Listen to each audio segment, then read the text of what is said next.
হে hello everyone, আমি পাপিয়া। আমার নতুন একটি ব্লগে আপনাদের সকলকে স্বাগতম। আশা করি সবাই খুব ভালো আছেন, সুস্থ আছেন, আর আমিও খুব ভালো আছি। বাঙালির জনপ্রিয় এক পদ শুক্তো, আজ আমি সেটা করে দেখাবো আপনাদের। আশা করব সবাই ব্লগটা পুরোটা দেখবেন। আজকের বারটা হচ্ছে বৃহস্পতিবার। এখন বাজে ঘড়িতে সকাল 6:30। তো সকালবেলা প্রথমেই যেটা দিয়ে আমার দিন শুরু হয় সেটা হচ্ছে এক গ্লাস গরম জল, আর তার সাথে একটু পাতিলেবুর রস, নয়তো বা অ্যাপেল সিডার ভিনিগার। তো চলুন তাহলে রান্নাঘরে যাই। গরম জল করে আজকে একটু লেবুর রস দিয়ে খেয়ে নেব। আর এই জলটা খেয়ে নেওয়ার পর বাকি সারাদিনের যা কাজ থাকে সেগুলো করি, যেমন ঝাড় দেয়া, ঘর মোছা, বাসন মাজা, এইসব করে নেওয়ার পর আধ ঘন্টা হয়ে গেলে তারপরে আমি আমার ব্রেকফাস্টটা খাই।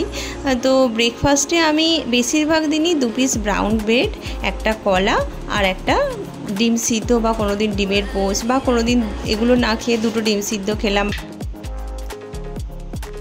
তো যাই হোক, চলুন, আমার এখন ব্রেকফাস্টের সময় হয়ে গেছে, ব্রেকফাস্টটা বানিয়ে নিই। আমি তো এগুলো খাই, আর হাজব্যান্ড ছেলে ওরা এইসব ব্রেড খেতে পছন্দ করে না, ওরা রুটি বা মুড়ি ওরা এইসব খায়। আর ব্রেকফাস্টে আমি এগুলোর সাথে প্রত্যেক দিন যেটা নিই সেটা হচ্ছে একটা করে ওমেন হেলথ। ওমেন হেলথ হচ্ছে ভিএলসিসি ওয়েল সায়েন্সের একটা সাপ্লিমেন্ট, যেটা যাদের পিসিওডি আছে বা যাদের প্রচুর দৌড়ঝাঁপ করতে হয়, নানা এদিক ওদিক ছুটোছুটি কাজ করতে হয়, প্রচুর এনার্জির প্রয়োজন হয়, তাদের জন্য ভীষণ ভালো। আর এটা খাওয়ার মাঝে খেতে হয়, সেই জন্যই আমি ব্রেকফাস্ট করার মাঝে এটা খেয়ে নিই। হাফটা খেয়ে তারপরে আবার বাকি হাফ খাবারটা খাই। তো হাজব্যান্ড এখানে বাজার করে নিয়ে চলে এসেছে, ওকে বললাম চালটা জায়গায় ঢেলে দিতে, আর আমি এখানে সবজি কেটে নেব। সবজি কেটে নেওয়ার পর যেটা করব, স্নান করে আগে পুজো করে নেব। পুজো করার জন্য বাড়ির বাইরেই যে ফুলের গাছটা রয়েছে সেখান থেকে কয়েকটা ফুল তুলব। তো চলুন তাহলে আগে ফুলগুলো তুলে নেওয়া যাক।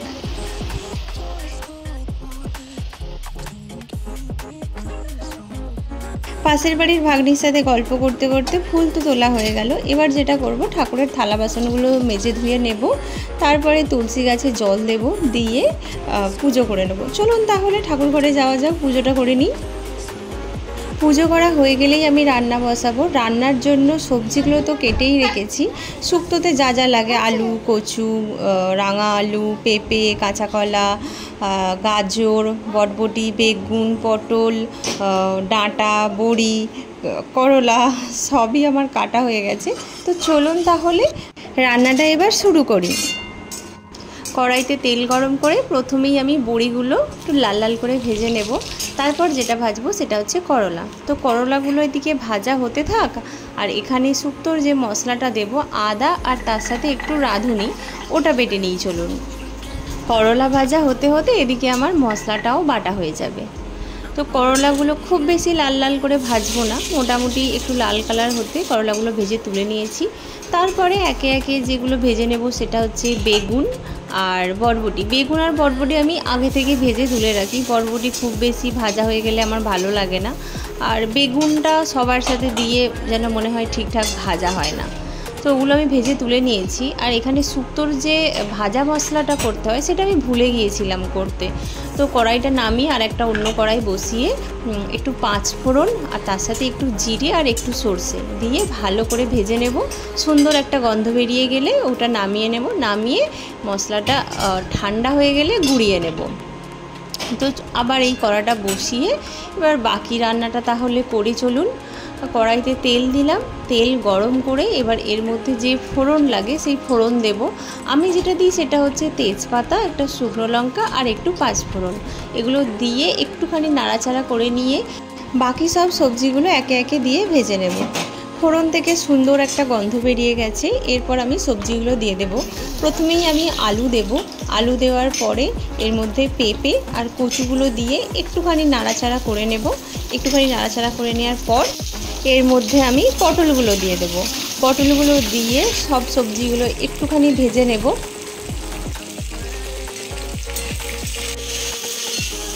এগুলো সব একটু ভেজে নেওয়ার পর এর মধ্যে আমি কাঁচা কলা, রাঙা আলু, গাজর, ডাঁটা, মানে বাকি যে সব সবজিগুলো ছিল সেই সব সবজিগুলো এর মধ্যে দিয়ে দেব। এবার সব সবজিগুলো একসাথে আমি খুব ভালো করে ভেজে নেব। সব সবজিগুলো আমার ভালো করে ভাজা হয়ে গেছে। এরপর যে মশলাটা আমি বেটেছিলাম, আদা আর রাঁধুনি, সেই মশলাটা এর মধ্যে দিয়ে দেব। দিয়ে কিছু গুঁড়ো মশলা যেমন জিরে গুঁড়ো আর ধনে গুঁড়ো, বাকি আর অন্য কোনো মশলা দেব না। শুক্তোতে তো হলুদ একদমই দেয় না, আমি তো একদমই দিই না। তো জিরে গুঁড়ো আর ধনে গুঁড়ো দিয়ে মশলাটা একটুখানি ভেজে নিয়ে এবার এতে পরিমাণ মতো জল দিয়ে দেব। যতটা পরিমাণে জল লাগবে সেই জলটা দেওয়ার পর এর মধ্যে আমি পরিমাণ মতো নুন দেবো। নুন দিয়ে যে বেগুন আর বরবটিগুলো আমি ভেজে তুলে রেখেছিলাম ওগুলো এর মধ্যে দিয়ে দেব, কারণ ওগুলো সিদ্ধ হবে এই সব সবজিগুলোর সাথে। আর বড়ি আর করলা এগুলো আমি পরে দেব। তো সব সবজিগুলো এর মধ্যে দিয়ে এটা ঢাকা দিয়ে সিদ্ধ হতে দেবো। ততক্ষণে আমি শুক্তোর আরও একটা মশলা, যেটা পোস্ত আর সর্ষে বাটা, পোস্ত আর সর্ষে বাটা ছাড়া তো শুক্তো ইনকমপ্লিট, ওটা বেটে নেব। ততক্ষণে আমার সবজিগুলো সিদ্ধ হয়ে যাবে। তো মোটামুটি হাফ সিদ্ধ হয়ে যাওয়ার পর আমি বড়িগুলো দিয়ে দিলাম। দিয়ে এই পোস্ত আর সর্ষে বাটার যে পেস্টটা আমি করলাম ওটা আমি এর মধ্যে দিয়ে দিলাম। দিয়ে আবার কিছুক্ষণ ঢাকা দিয়ে সিদ্ধ হতে দেবো। 5 মিনিট মতো ঢাকা দিয়ে রেখেছিলাম। এরই মধ্যে আমার সব সবজিগুলো সিদ্ধ হয়ে গেছে। এবার আমি এর মধ্যে করলাগুলো দিয়ে দেবো। করলাগুলো আগে থেকে দিলে কি হয়, বেশি তেতো হয়ে যায়, খুব বেশি তেতো খেতে ভালো লাগে না। এইবার সব সবজিগুলো যখন সিদ্ধ হয়ে গেছে এর মধ্যে আমি বেশ কিছুটা দুধ দেব। আর যেটা দেব সেটা হচ্ছে চিনি। চিনিটা কিন্তু অবশ্যই করে দিতে হবে, কারণ শুক্তো একটু মিষ্টি মিষ্টি না হলে ভালো লাগে না। আর এখানে যে মশলাটা আমি ভেজে রেখেছিলাম সেই ভাজা মশলাটা গুঁড়ো করে নিয়েছি, ওই গুঁড়ো মশলার কিছুটা দিয়ে দিলাম। এরপর আবারও আমি ঢাকা দিয়ে দেবো। এটা ঢাকা দিয়ে বেশিক্ষণ আর নয়, মিনিট 3 মতন একটু ফুটিয়ে নিলেই আমার শুক্তো রেডি। এরপর আমি শুক্তোটা ঢেলে নেব। তো চলুন একটা জায়গার মধ্যে আমি শুক্তোটা ঢেলে নিই। শুক্তোটা ঢেলে নেওয়ার পর ভাজা মশলাটা তো হাফটা দিয়েছিলাম, বাকি যে হাফটা রেখে দিয়েছি সেই হাফ ভাজা মশলাটা আমি এর উপর থেকে ছড়িয়ে দেব। আর তারপরে 1 চামচ গাওয়া ঘি এর মধ্যে দিয়ে দেবো আর দিয়ে চাপা দিয়ে দেবো। দেখুন শুক্তোটা দেখতেই কত ভালো হয়েছে আর খেতেও ভীষণ ভালো হয়। আমার হাতে শুক্তো রান্না আজ পর্যন্ত যে খেয়েছে সবাই খুব প্রশংসা করেছে। তো শুক্তো তো আমার ওখানে হয়ে গেছে, এবার এখানে বাসনগুলো মেজে নেব। আর আজ যেহেতু বৃহস্পতিবার, আমি আজকে সকালের দিকে পার্লারে যাব না, কারণ আমাদের এখানে বৃহস্পতিবার মার্কেট বন্ধ থাকে। কিন্তু তবুও কাস্টমাররা কেউ ফোন করে বললে আমি বিকেলের দিকে যাই। তো আজকেও আমি বিকেলের দিকে যাব, কয়েকজন বলে রেখেছে আসবে। তো খাওয়া দাওয়া করে একটু রেস্ট নিয়েছি। তারপরে বিকেলবেলার দিকে, মানে এখন 4টে সাড়ে 4টে মতো বাজে, আমি 1 কাপ গ্রিন টি খাবো। এটা আমি প্রত্যেক দিনই খেয়ে থাকি, VLCC ওয়েল সায়েন্সের স্লিমিং গ্রিন টি।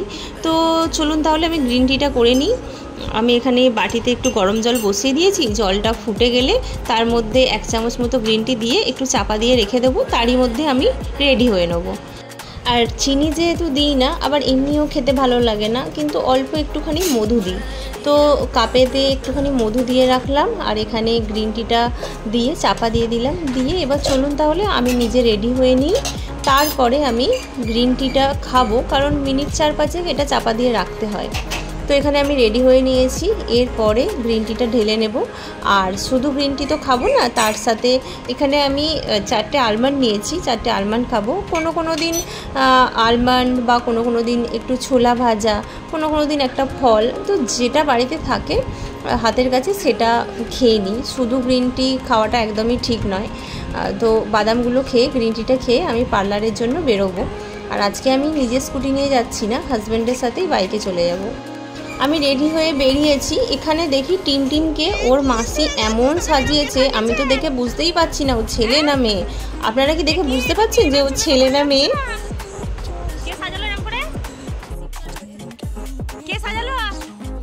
হ্যাঁ, কি রে, কথা বলতে বারণ করে দিয়েছে নাকি? কে সাজিয়েছে এরকম করে? হ্যাঁ টিমটিম, কে সাজালো এরকম করে? লিপস্টিক লাগিয়েছিস বলে কথা বলবি না? ওকে এরকম দেখে কত হাসবো আমরা, ওর মাসি শুধু ওই সব করতে থাকে ওর সাথে। তো যাই হোক, চলুন তাহলে এখন পার্লারে যাওয়া যাক। এই হচ্ছে আমার পার্লার, আমি চলেও এসেছি। দাঁড়ান, আগে সব লাইটগুলো অন করে নিই। লাইটগুলো তো অন করে নিলাম। এবার যেটা করতে হবে, এসিটা ওটা তো আগে অন করতে হবে। বাপরে যা গরম, কোনোভাবেই মানে পার্লারের ভিতরে এমনি থাকাই যাচ্ছে না। দাঁড়ান, আপনাদেরকে আরও একটা জিনিস দেখাই। এই দেখুন, এই ফটোটায় এইভাবে লাইট দেওয়া ব্যাপারটা কেমন লাগে, বেশ ভালো না জিনিসটা? তো যাই হোক, পার্লারে এসে কিছুই না, এগুলো একটু ঢং। তো এবার কাস্টমার আসবে, কাজ করতে হবে। তো এখানে ফেসিয়াল করার আগে আমি স্কিন টেস্ট করব। ভিএলসিসি ওয়েল সায়েন্সের প্রোডাক্ট যারা আমার কাছ থেকে নিয়ে ইউজ করে, মানে আর কি আমি তাদেরকে স্কিন হেয়ার টেস্ট করে যে প্রোডাক্ট সাজেস্ট করে দিই, বলে দিই যে এই প্রবলেমের এই সলিউশান এই করো। তো তারা মাঝে মধ্যেই আসে, স্কিনটা টেস্ট করায়। তো ওর স্কিন টেস্ট করে ফেসিয়ালের পর এই যে আরও একটা ফেসিয়াল। এইসব করতে করতে রাত 9টা বেজে গেছে। এবার বাড়িতে এসে আমাকে আবার রান্না করতে হবে। তো এখানে আগে আটা মেখে রুটিটা করে নেবো, আর আটার সাথে আমি ভিএলসিসি ওয়েল সায়েন্সেরই যে প্রোটিন পাউডারটা রয়েছে ওটা আমি মাখি, কারণ এমনি সময় আর কারোর খাওয়া হয়ে ওঠে না, মানে দুধের সাথে বা জলের সাথে কেউ খেতে চায় না, সেইভাবে হয়ে ওঠে না। সেই জন্য আমি এটা যখন রুটি করি আটার সাথে দিয়ে দিই, আর এর সাথে মানে আটার সাথে দিয়ে মেখে রুটি করলে এটার গুণগত মান একটুও কমে না। তো সেই কারণে এটা আমি রুটি করার সময় আটায় দিয়ে দিই। তো যাই হোক, আজকের ব্লগটা আমি এখানেই শেষ করছি। আজকের ব্লগটাতে আমি একটু হলেও দেখানোর চেষ্টা করলাম যে আমি আমার সংসারের সমস্ত কাজ, রান্না বান্না, পার্লারের কাজ সব কিছু কীভাবে মেনটেন করি। আশা করি আপনাদের ভালো লাগলে অবশ্যই লাইক, কমেন্ট, সাবস্ক্রাইব করবেন। আর ভিডিওটা যদি আমার ফেসবুক পেজে দেখে থাকেন তাহলে অবশ্যই আমার পেজটা লাইক করে আমার পাশে থাকবেন। দেখা হবে আবার অন্য কোনো ব্লগে। ততক্ষণের জন্য টাটা, সবাই ভালো থাকবেন, সুস্থ থাকবেন।